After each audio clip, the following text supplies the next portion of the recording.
Tu es tout le temps, tu ne manques jamais un culte. Tu donnes tes offrandes, tu payes ta dîme. Mais curieusement, tu n'aimes pas l'autre qui est à côté de toi. Tu ne dis pas bonjour aux gens de ton quartier. Mais comment Dieu va te bénir? Le secret de l'exaucement, c'est quand tu es agréable à ton frère. Pas seulement à Dieu, mais à ton frère aussi. Parce que Dieu est dans ton frère. C'est ce que Dieu est en train de t'enseigner ce matin. Mais quelle sorte de chrétien sommes-nous? C'est le chrétien qui va crier Alléluia à l'église, mais qui ne sait rien de Dieu qu'il sert. Bien aimé, sortons de cet état d'esprit. Parce que Dieu aime celui qui est juste. Dieu aime celui qui soutient les autres. Il aime celui qui aime les autres. Il aime celui qui ne s'attarde pas sur les défauts des autres. Il aime celui qui encourage les autres. Il aime celui qui arrose les autres. Il aime celui qui recherche la vertu. C'est ça que Dieu aime.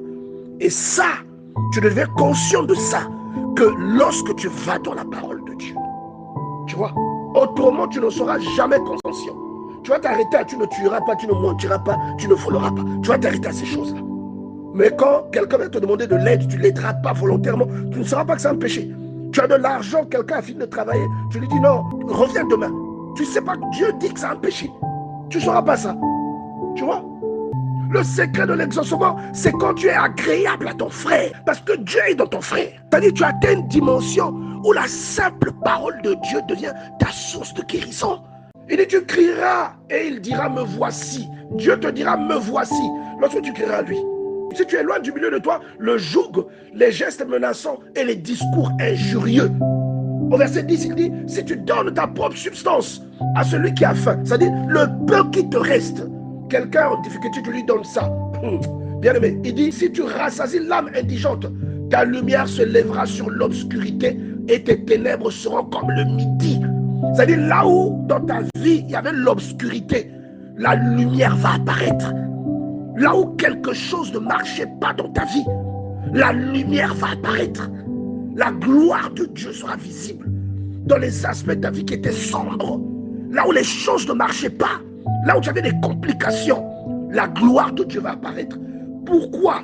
Parce que tu auras donné ta substance à celui qui a faim et que tu auras rassasié l'âme indigente. Nous devons comprendre ce que Dieu essaie de nous dire ici. Et quand vous lisez la suite, il dit, l'Éternel sera toujours ton guide.